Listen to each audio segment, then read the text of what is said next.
বিকাশ দা, যেভাবে আমরা দেখলাম মারাদোনার সময় কলকাতা দেখেছিল, ফুটবল প্রেমীরা দেখেছিল যেভাবে মারাদোনাকে, এবং কিছুদিন আগে আমরা শনিবার যেভাবে দেখলাম মেসির ঘটনা, মেসি আসার সময় এবং আসার পরে যুবভারতী ক্রীড়াঙ্গনে যেভাবে ফুটবল প্রেমীরা তারা হতাশ হলেন, এবং তারপরে যে ঘটনা ঘটলো, যে ভাঙচুরের ঘটনা ঘটলো, কেন ঘটলো?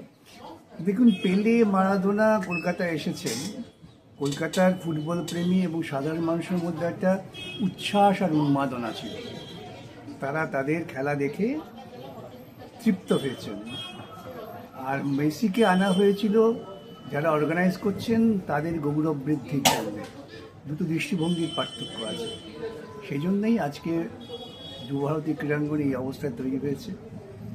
এবং যে বাম আমলে সুভাষ চক্রবর্তী এবং বাম সরকার প্রকৃতপক্ষে জনগণের কাছ থেকে অর্থ ভিক্ষা করে এই যুবভারতী ক্রীড়াঙ্গনটা তৈরি করেছিলেন, যা এশিয়ার একটা অন্যতম বৃহৎ স্টেডিয়াম, ফুটবল স্টেডিয়াম।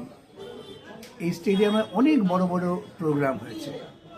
এইরকম অশান্তি হয়নি, তার কারণ এখন যারা ক্ষমতা আছেন তাদের মাথায় আছে কাঠমানি। তখন যারা ক্ষমতা ছিলেন তাদের মাথায় কাঠমানি ছিল না। এবং যদি সঠিক তদন্ত হয় তখন দেখবেন এই গোটা ঘটনার জন্য দায়ী হয়েছে বেআইনি পথে, ঘুর পথে কী করে টাকা উপায় করা যায়, সেটাই ছিল একমাত্র লক্ষ্য। ধীরে ধীরে এখন প্রকাশ পাচ্ছে তো যে জলের ভেন্ডারদের জন্য টেন্ডার করা হয়েছিল, সে কারা টেন্ডার করেছে, কাদের নির্বাচন করেছে?